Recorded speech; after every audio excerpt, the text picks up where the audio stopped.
especially, our forefathers were able to travel fast distances in a short amount of time. So I literally left the shul in Santa Fe, New Mexico, about a minute and a half ago, and now I'm already in West Hartford, Connecticut. So I have to say the miracles of modern technology really allow for that. Although I do miss meeting with people in person, and God willing, will be sometime soon, especially with vaccinations rolling out, the ability to be able to meet with people in person soon, which we're looking forward to. But in the meantime, it does allow me certain technological advantages. Like, for example, I could scream at my kids and throw them into bed before having to speak to you tonight. So I'm going to share my screen, if you don't mind making me co-host so that I can share some slides here, Rabbi.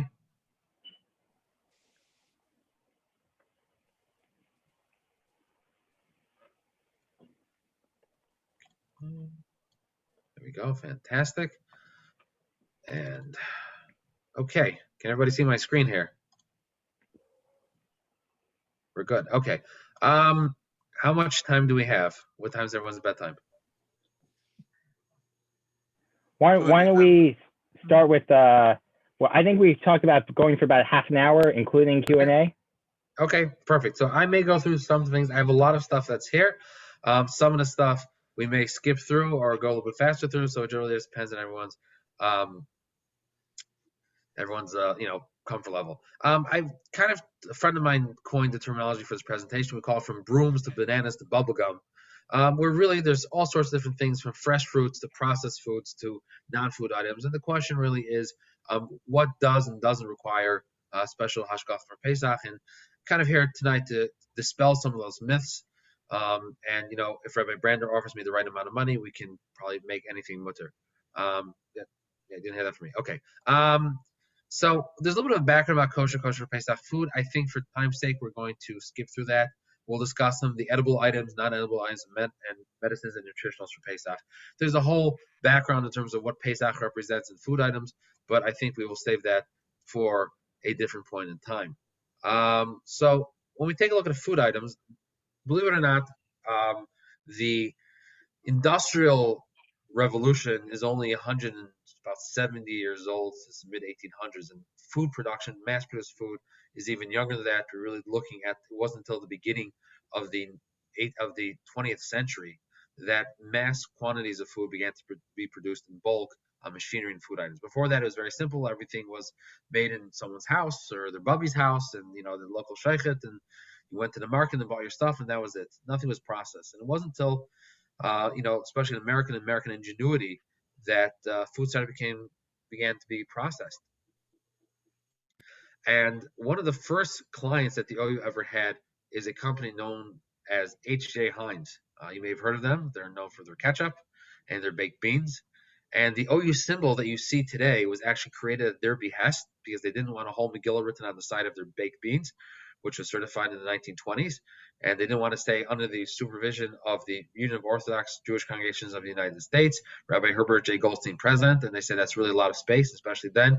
Every letter cost money to print. So they said, can you come up with a short and concise firm? So logo that can be recognizable. So believe it or not, today we see a plethora of certification marks. The OU may have been one of the first, if not the first, certification mark out there in the marketplace. And Heinz themselves even let people know that their products are kosher, but are not kosher for Passover. This is an actual Heinz advertisement from the early 1940s during World War II, where they're letting people know that they can enjoy their Heinz products, but they are not kosher for Passover. So even then, they realized a company like H.J. Heinz recognized that mass productions and industrial produced food may provide some additional hurdles to make them kosher for Passover. Obviously, the baked beans for a predominantly Ashkenazi community really wasn't going to fly either. So none of that is, and even today, their products are not kosher for Pesach, but we do enjoy numerous OU certified Heinz products.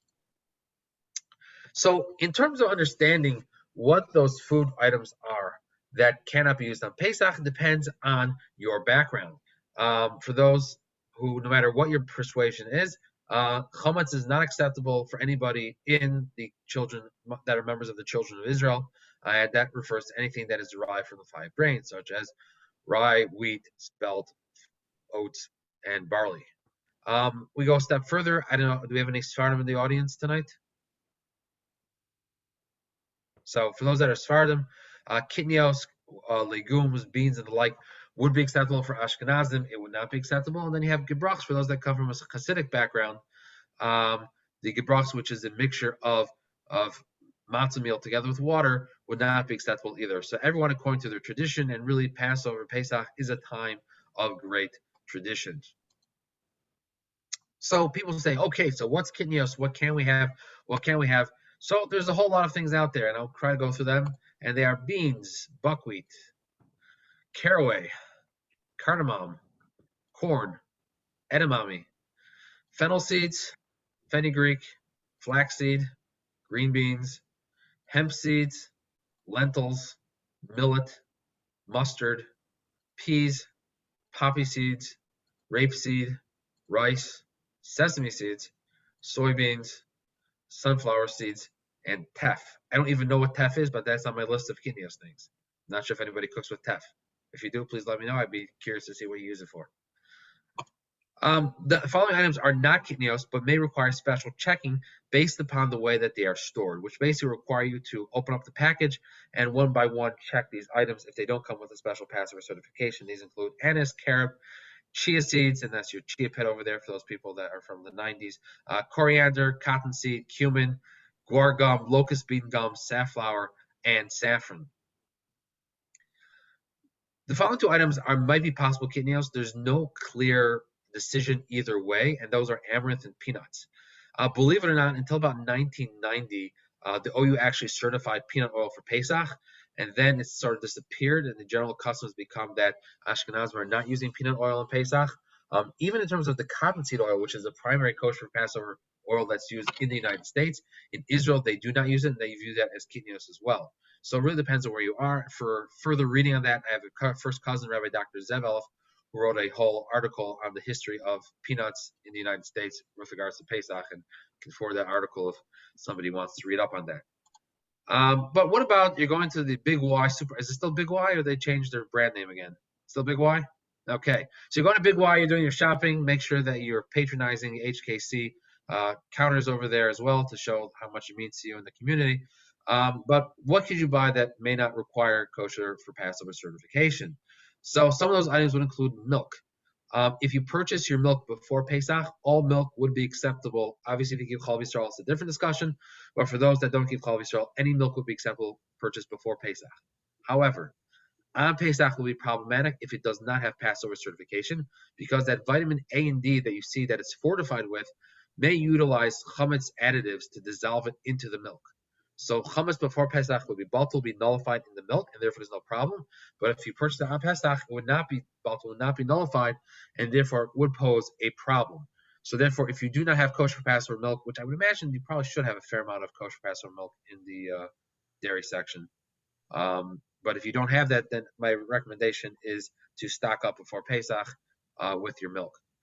In terms of extra virgin olive oil, all extra virgin olive oils that bear the regular OU symbol are acceptable for Pesach. So again, as long as it has a regular OU on it and it's extra virgin olive oil, not the light and not the medium and not the blends, but extra virgin olive oil with OU symbol would be fine. Same thing with bottled water. All bottled water would be acceptable for Pesach. However, like everything else, even water gets complicated these days. So now we have all these newfangled waters that are trying to market to you that they'll make you a healthier person and make life better by drinking this water, and they've added vitamins and nutrients to that.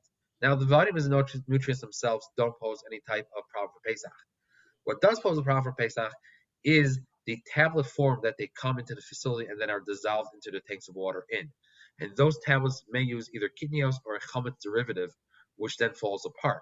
Now you have chametz or kitnios that's in the water. Again, if you buy it before Pesach, it's not a problem because it'll be nullified in the water.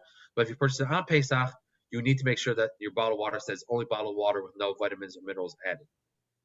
In terms of salt, all salt will be acceptable for Pesach, provided that it's not iodized. The iodization procedure utilizes both either wheat or corn derivatives and would be a problem for Pesach. So either if you find iodized salt that's kosher Passover, has that OU on it, that's fine. Otherwise, we recommend only the uniodized salt for Pesach. What about nuts? This is a question that a lot of people have. They have nuts and they would like to use them on Pesach, and there's a special sale at Costco or someplace else. So in that situation, there's a few things like this. Peanuts we discussed briefly before. If you find raw nuts that are in their shell that have no additives, will be acceptable. If it says pasteurized nuts, that's also acceptable, even though it sounds like it's been heat treated. That pasteurization procedure is just a way of sterilizing them. It is not a problem for Pesach, provided that they're still raw nuts. If there's any type of additives listed on the packaging, that would be a problem for Pesach, and especially if it's roasted. So if it's just raw whole nuts, that would be acceptable, except for pecans. And the reason for that being is that the way the pecans are broken up into smaller chunks is that you use an alcohol derivative to dissolve part of them, which makes it easier to chop up. That alcohol can now render it chametz as well. So at this point in time, we are only recommending pecans, either whole or half pecans with the regular OU symbol on them. Pecan midgets or pecan pieces would be a problem for Pesach. So again, looking for that OU symbol on either half pecans, pecan halves, or whole pecans. What about coffee? So in terms of like regular coffee beans, I'm not sure if anybody still does that anymore. Has those old-fashioned brewers. For those of us that of the millennial generation who are pressed for time, Keurig is about as brewed as we get these days. But for in terms of coffee beans, all regular coffee beans are fine when bringing the regular OU. Decaffeinated coffee beans can be complicated because the decaffeination procedure requires ethyl acetate, which is again an alcohol derivative, to remove the caffeine from the bean. And that ethyl acetate is either kidneyot or chametz, and therefore decaf coffee will require special certification for Pesach. Similarly, with instant coffee, it uses maltodextrin as a flow agent, and that maltodextrin can be either kidneyot or chametz and needs special supervision. Now, I'll let you in a couple secrets. If you go to the OU's website at www.oupassover.org, that's www.oupassover.org, you'll find over there a Passover product search engine. It's also available for apps on both iOS and Android operating systems, the OU Kosher app, and has a Passover search engines there. There are numerous instant coffees that are acceptable for Pesach, such as the regular Nescafe Taster's Choice. Both the house blend, the regular, and the French roast are acceptable as instant for Pesach. And there is Folgers Instant Decaf Coffee. The plain Folgers Instant Decaf Coffee is also acceptable for Pesach with the plain OU. So hopefully between these, somebody has a coffee that they can use on Pesach. With regards to a Keurig and the K-Cup packs, you would need to look. There's numerous of those. There's probably thousands of K-Cups available now. Some of them are certified for Pesach. You need to make sure they use. It may not have an OUP, but check our product search engine, which will let you know which ones are acceptable for Pesach, and then make sure that you follow procedures for kashering the Keurig machine, which is beyond the scope of tonight's discussion. So I'll leave it around Rabbi Brander's court. And Rabbi Brander, if you don't know how to kasher Keurig, we can discuss that as well. I think you should test them because right before you came on, we covered that. Okay, fantastic. Okay. It's also available as a little cheat. It's also available on the OU's website, oupassover.org, as well as in the OU Guide to Pesach print edition, which can also be downloaded on our website. We'll have in there how to kasher it as well if you need to go back and review. And you pick up a physical copy from in front of the shul on the table. And it looks like you're even sitting in front of the shul. It's amazing. What about bananas? So believe it or not, for those that are students of Hasidic thought or come from a Hasidic background, there are many Hasidic texts that will require that anything that can be used on Pesach has to be something that can be peeled. I have cousins that I guess were formerly Satmar. I would call them a little reformed Satmar now because they're hardly Satmar, but they still keep some of those minhagim, those customs when it comes to Pesach, and they will not eat anything on Pesach that cannot be peeled. So, for example, they will eat tomatoes, but only after they peel the entire tomato. If something that can't be peeled, they won't do it. So, believe it or not, yes. So, in the case of bananas, even the Hasidim that require things to be peeled, they could enjoy their banana on Pesach. But in terms of regular fruits and vegetables, they're acceptable for Pesach. People talk about there's shellac on them, which is true, and there may be other waxes, but for the most part, those really aren't such an issue, especially if you pull off the peel or you wash your fruits and vegetables beforehand. And I'm sure after going through a lot of people are very still busy washing their fruits and vegetables as well. So that's really not such an issue when it comes to Pesach, and you can enjoy your fresh fruits and vegetables. Although I would caution that if you get certain berries or leafy green type items that tend to be more insect infested, make sure that you know proper procedure for washing and checking those as well. What about frozen fruits and veggies? So frozen vegetables are often washed in water, and because of the natural oils that they contain, the water starts to boil up and bubble, and there's a huge amount of foam that comes out. And the plants can't have that because it's hard to see the product that's being washed, and it starts to overflow. So what they introduce into that water that's washing the vegetables, it's what's known as a defoamer or anti-foaming agent. And those anti-foaming agents will break down, use certain enzymes to break down that foam to make sure it doesn't bubble up and overflow. And a lot of times, those are actually not kosher for Pesach. Additionally, a lot of the lines that are used for packaging frozen vegetables are used for packing pasta as well, believe it or not. Therefore, we don't recommend any frozen vegetables that don't have special kosher Passover certification. However, fruits are not processed the same way, and therefore, at this point in time, the fruit would be acceptable even with a regular certification, even if it does not have that kosher for Passover certification on it. One of the more common questions we get is, and it seems to be that Costco always plans their sales to be like right before Pesach, where their salmon is on sale. And I can't tell you how many calls we get at the OU hotline about can I have my Kirkland salmon on Pesach? And I have news for you. Yes, you can enjoy your Kirkland salmon on Pesach. Now, what could be the problem? So oftentimes the frozen fish receives a glaze that's added to it, because now it makes it look nice and shiny, and you see it in the freezer case, and it makes it look more succulent. But that can be a problem from either a kidneyot or a chametz situation. So we've checked into numerous frozen ones. There's some of the Wellesley Farms, the BJ's salmons as well are acceptable. And we have a whole list both in our Passover directory and at oupassover.org. You'll click on food items, then click on fish, and it'll have a list over there of all the frozen fish that are acceptable with the plain OU symbol for Pesach. Does Big Y have a fish counter, Rabbi? No fish counter. What are you waiting for?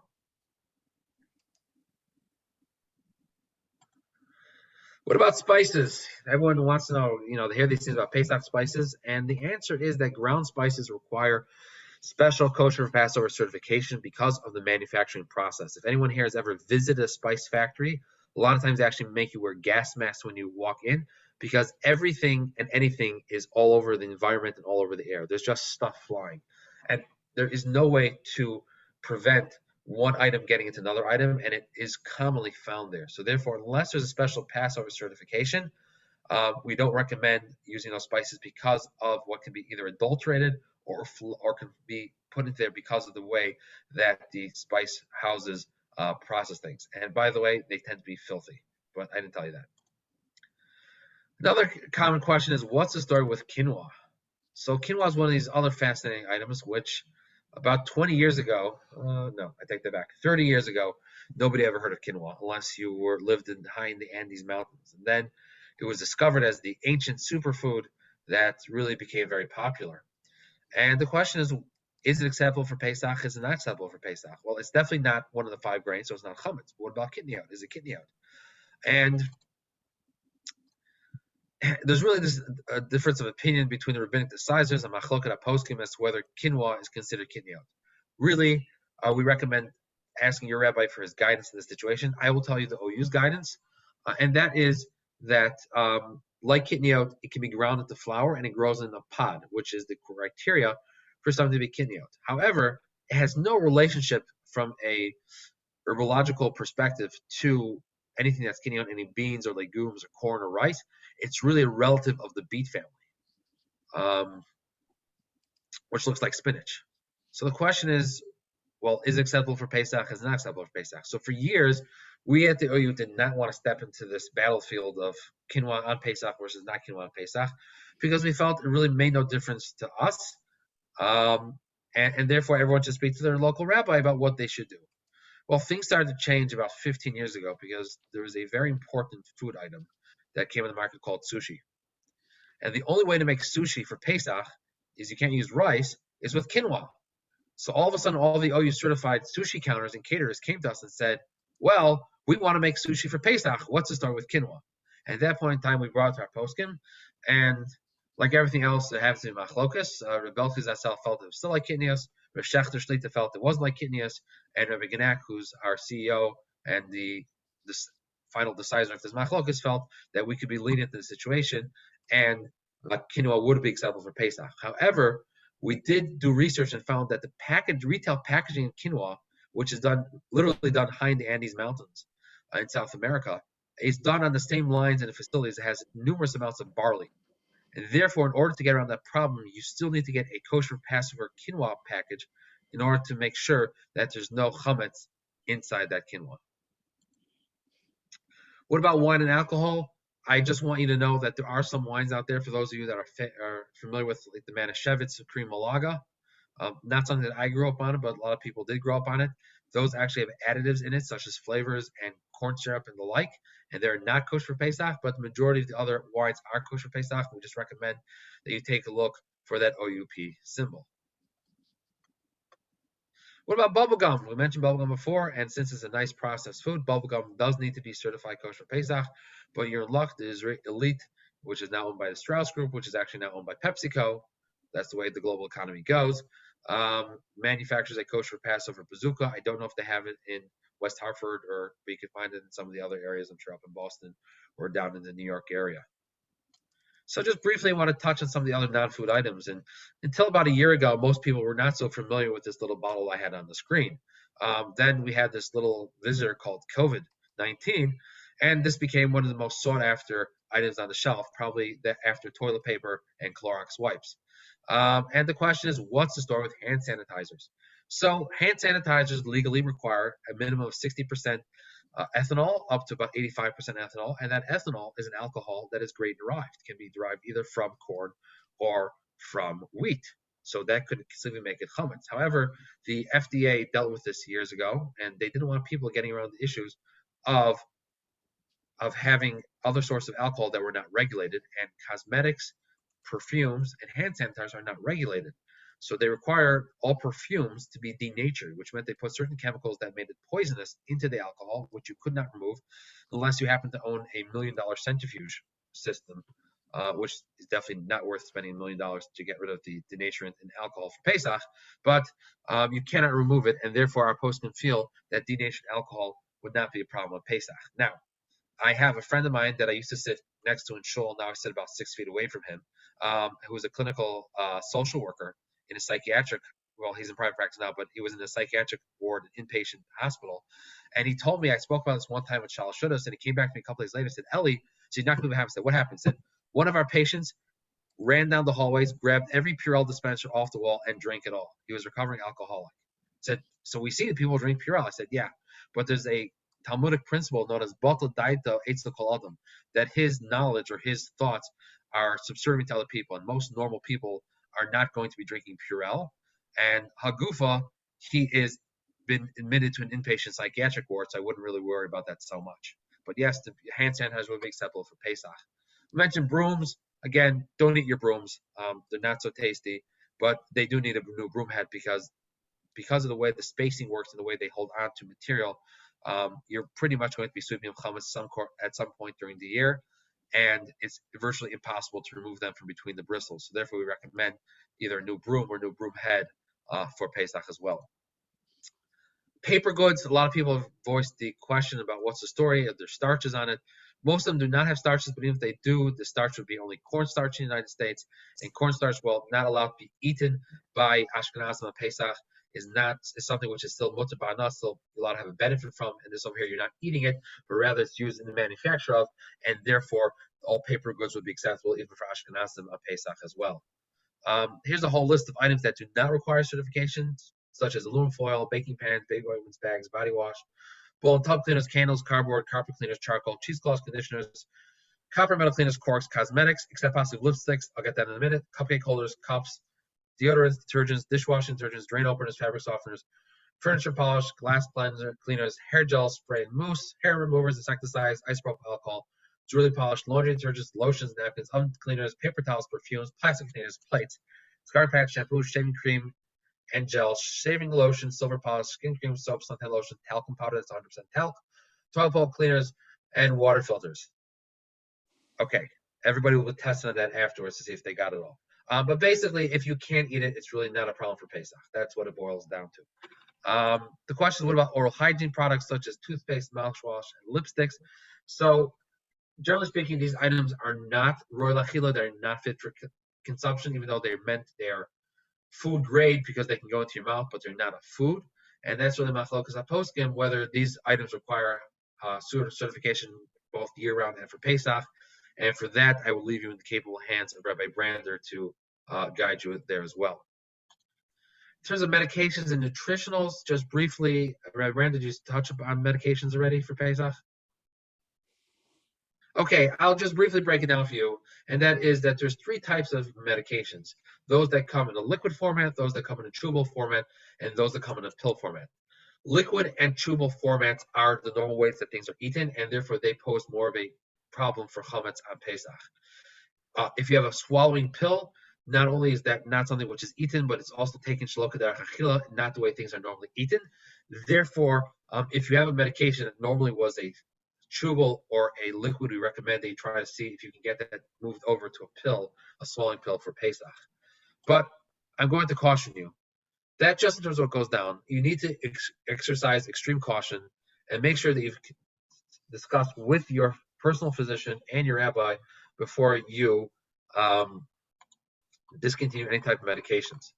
It's imperative that you maintain your health. If you're prescribed medication, there's probably a reason why you prescribe the medication, unless you self-medicate, and therefore speak to your physician if you need to take it over Pesach, and then if he says yes, speak to your Rav just to see what's the best way to do that. But there's all sorts of wonderful guidelines that we have for Pesach, which is available both on our website. But basically, bottom line is don't stop taking it. Use a pill if possible, and speak to your rabbi and your physician. Okay, Rabbi Brander put out. Yep. Okay, great. And that list that Rabbi Elif just read through about products that are, it's in the OU guide, and it's also been reproduced in our Young Israel guide. So there's no excuses. There's no what? There's no excuses. And just in terms of nutritional guidelines, both in the OU guide and on our website, there are numerous nutritional guidelines such as thicket, food thickeners, fiber supplements such as Benefiber and Jevity, some of the ensures as well, are listed on our website of which ones are acceptable. Some of them may contain kidney out, but for the elderly and infirm are acceptable. And even if there's chametz, if they're purchased for Pesach, again, that would be nullified to be bottled in minute amounts and would not be Pesach as well. But we do recommend that you purchase those before Pesach if possible, and we have a whole list, more than I can go in these few minutes, online. In terms of prenatal vitamins, some of them are chewable, some of them are swallowing pills. We recommend the swallow pills as opposed to chewable. Maxi Health did run us a special chametz-free run of prenatal vitamins this year. I did speak to Belsky Zastel many times about prenatal vitamins, and he used to tell me that the only vitamin that's inside the prenatal vitamin that's been proven to be clinically necessary is the folic acid. And the single largest source of folic acid actually occurs in the stalks of romaine lettuce. So he actually recommended that they just eat extra more on Pesach, and they'll be fine in the folic acid department as well. In terms of baby foods, a lot of them are kidney oat, but that doesn't apply to, again, children of the ill. We don't recommend using rice or millet. The rice cereals, even though it might be kidney oat, there's other chametz additives there as well, so don't use them on Pesach. There are certain Gerber baby foods, such as the Gerber carrots and squash, which are fine for Pesach with their regular OU, and the Gerber baby food and green beans and peas are acceptable for Pesach, but they are kidney oats. But again, that's not a problem for babies. And there's also a first choice brand of baby food that has the OU Kosher Passover symbol on it in applesauce, carrots, pears, and sweet potatoes. I don't know if they have them in West Hartford or not, but they're in some of the other major metropolitan areas. Yeah. Baby formulas, we have a whole list. Most of them are only kidney oat, and we recommend you check that list for baby formulas as well. For those that have other questions, we're really here to help. You can email us at kosherq@ou.org. Again, that's kosherq@ou.org. I will take questions in a minute, Rabbi. Or you can call us on hotline. It's open at hotline is 212-613-8241. Next week, you're open every day of the week, Sunday 10 to 1 Eastern Standard, Eastern Daylight Time, 9 to 6 Monday through Thursday, and then 10 to 1 on Friday Erev Pesach as well. So feel free to reach out then. And we're available online on Facebook, Twitter, LinkedIn, Instagram, which I didn't put over here. And we have a special Passover website at www.oupassover.org for all the latest information. And that ends my formal presentation, but I'm sure there are those that had some questions. So I think we have time now for some questions. Rabbi, do you want to do it in the chat box, or just people can just jump in, whatever you prefer? I'll let people jump in. There were ones that was a couple submitted before, so I'll start with one. There's a product on the shelves here, a Geffen coconut milk that is OUP, but it has like a sticker on top of it that says for everyday use only, not for Passover. Do you know what that product is, or if there's a story there? There is a story. It had an OUP on it, or it didn't have an OUP on it? It has an OUP on the actual product, but there is a sticker on it that seems to, that says daily use, not for Passover, but not without the OU logo. I heard there's some issues recently, in both directions, where the OU certified things for Pesach and the other certification on it didn't like it, and also vice versa, where the other certification said it was fine and we said it wasn't acceptable for Pesach. So what I would tell you to do is check the OU password directory. See that? I'm gonna blow you up. Give me a second. Milk. Mhm. Okay. Want to scroll down a little bit so I can see the bottom?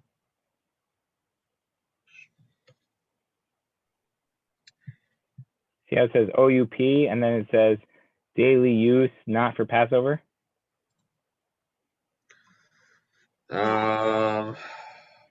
If not, I can send it to you, and we can get an answer I after. had read somewhere that it was acceptable last year, and for some reason this year that something changed, and I don't know what changed, and there's no coconut milk available. I need to take a look at that, but it looks like the other hashgacha was covered over, not the OUP. I believe the OU still stands behind that. But Rabbi, if you want to shoot me an email, and I can just double check that for you. Well, that would be great. I'll go and I'll buy it tomorrow. Especially, I'm just trying to think, do we have any other coconut milks? It's not a hashgacha, it's just a sticker. Meaning, yeah, but I think it's covering up the other hashgacha that's underneath it. Gotcha. All right, I'll send it to you. Okay, perfect. All right. Sam, do you have a question? Were you starting a question? Judy? Yeah.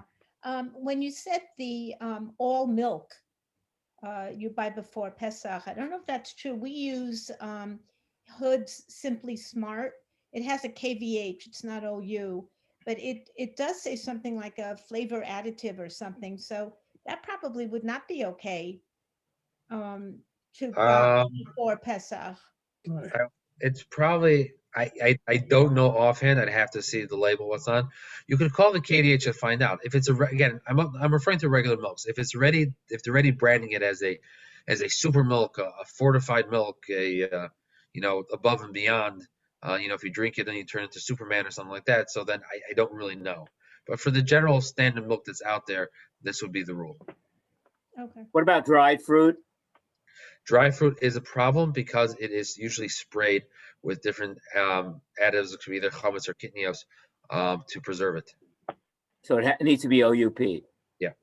What happened to maple syrup this year? That it was fine last year for pure maple syrup, and now it's not okay. So, like everything else in the world, we did more research, and research can be a very dangerous thing because you learn a lot more.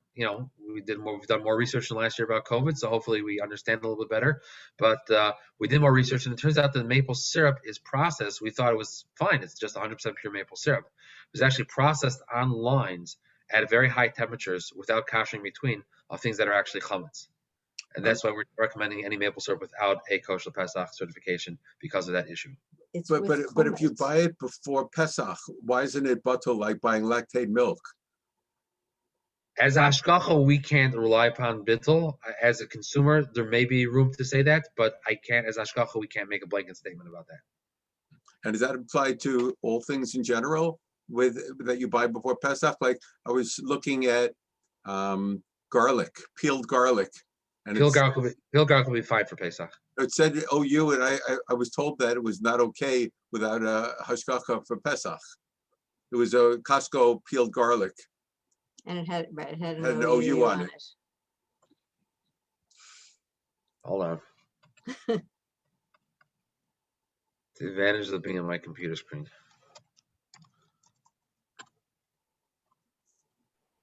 Rabbi Ellis, the database that the OU uses, we're actually very familiar with because Dr. Davidowitz's son was a member of our congregation before he made Aliyah. So we got to hear about the mainframe that the OU uses for all the millions of products that they have to keep in line. It's quite an infrastructure from what we understand. We have about a half a dozen full-time programmers that just work on the back end on a daily basis. Okay, let me just, I'm actually not pulling off that database. I'm using a separate database that's in the cloud courtesy of Microsoft. Okay. Wait 1 second. I know we discussed garlic, peeled garlic. Let me just see what we had.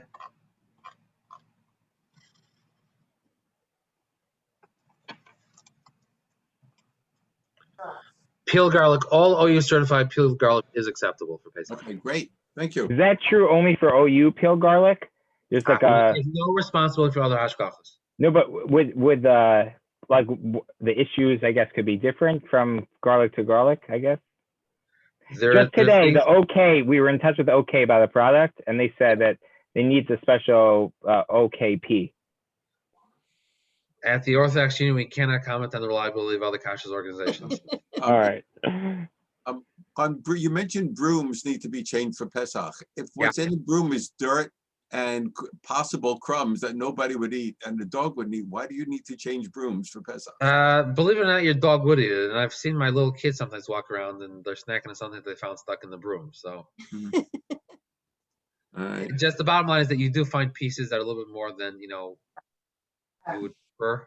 And the minig is really just in those type of situations, just to replace it. You don't, Okay. Any other questions?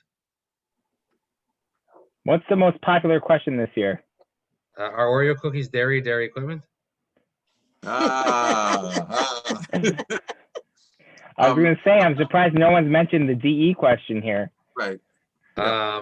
So that's really a schmooze for a different time. God willing, we'll come back and we'll discuss that as well. In terms of Pesach, they're pretty much standard, but the common question we're getting is, are there any avocado oils acceptable for Pesach? And the answer is yes. The Chosen Foods avocado oil is acceptable for Pesach this year. I never cook with avocado oil, whether it's Pesach or not, but I guess it's popular come Pesach time. We're also getting a lot of questions about the fish that you buy at Costco or BJ's or Walmart and things like that, the frozen fish, which we discussed. And then there's always like little nuances of, product like that. Go ahead, ask. Wait, I have a question. Are there any decaf pods for Keurig that are kosher for Pesach? Let me see. Let's go to oupassover.org over here. We're going to bring up the search engine. And I apologize if I'm not familiar with every single OU certified products. Currently, last count have about 1.1 million certified products. I just can't keep track of all of them. Let me see if we have something over here. Anything at all that's decaf.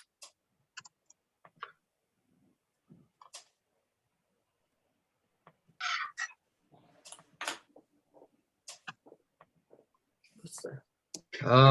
We've got Folgers, that's regular instant decaf coffee. Geffen, regular decaf, instant decaf coffee. Starbucks decaf Cafe Verona. Kirkland Signature decaf house blend. Brooklyn Roasting Company decaf. Sales best. Nope, I'm not aware of any K-cups that are. Pods. No K-cups. Yeah. Okay. On the question of, can I ask a related question to coffee? The filter paper for. Yep, not a problem. I don't need the white versus the, okay. We don't use the same one you use for hummus, but make sure you cost your coffee maker. But yeah, those regular white insert filters are fine. Great. Rabbi, what about Maxwell House Coffee? Maxwell House Coffee had great Haggadahs when I was in elementary school. That was what we used every year when we pulled them out. They're under the OK. I recommend you reach out to them for clarification. Going back to the question about Bitzel for the maple syrup and some other products, how do we rely on that for the milk, but we don't rely on it? What's the difference between the milk or the water flavors? The milk goes to the pasteurizer. and then it's only milk. Any type of additive gets added later on, and the amount of it is really bottled. Like I feel it's like it bottled 1,000 or 2,000, 3,000. It's really very much nullified. The problem is that with these hot fill of maple syrup, you're talking about the end product. When it's hot fill means that when the product goes into the packaging, it's hot. Your milk is cool before it goes in. And that now renders the equipment at the end of the line, whatever the status was before. So if it's chametz fill beforehand, you now have a chametz fill afterwards. And unless you've koshered it, things that are coming off there are coming off of chametz equipment. Does solids make a difference? I mean, if you buy iodized salt before Pesach. The iodized, the way the iodized salt is made is it's agglomerated with either maltodextrin or a yellow prussiate of soda or with certain types of dextroses, and those can be chametz. I just add this with the salt company, went through, and turns out that their salts were a problem for Pesach. But it's not bottle, even though it's a minimal amount. It's not a minimal. It's actually not a minimal amount. I'd have to check that. And also, even things that are just for bottle, normally we assume things are bottle for minimal amount, but if they have an important feature or structure within the item, even the middle amount would still not be bottle. There's certain classes. Salt's a good example. Even if you put a little bit of salt in your chicken soup, because salt is gives a taste. So even if it's more than 1/60th, we still assume that it's not considered bottle because you still can taste it within the mixture. And we also have other issues as well. The fact is that the reason you buy the iodized salt is because you want it iodized. So something like that means that's considered davar maimed is something that just contributes heavily to what's going on. So therefore, even if from a chemical standpoint it would be bottle, it's not bottle because of the role that it plays in the product. But that's why you buy lactate milk. Isn't that why we buy lactate milk, for the role that it Correct. is? And buy lactate milk before Pesach. All right. Thank you, Rabbi Ellis. I think that's all the questions. Thank you so much for your time. Even though you're skipping across the country, it's still late by you, and we appreciate the time during this very, very busy schedule, a very busy time for you. Thank you all for joining us for our Shabbat and Wednesday program, and thank you, Rabbi Ellis. And we really appreciate all your work you do for us, particularly so we can enjoy a scrumptious and delicious Pesach. Wish you a Chag Sameach and your family. And thank you for joining us tonight. Thank you, everyone. Have a wonderful night.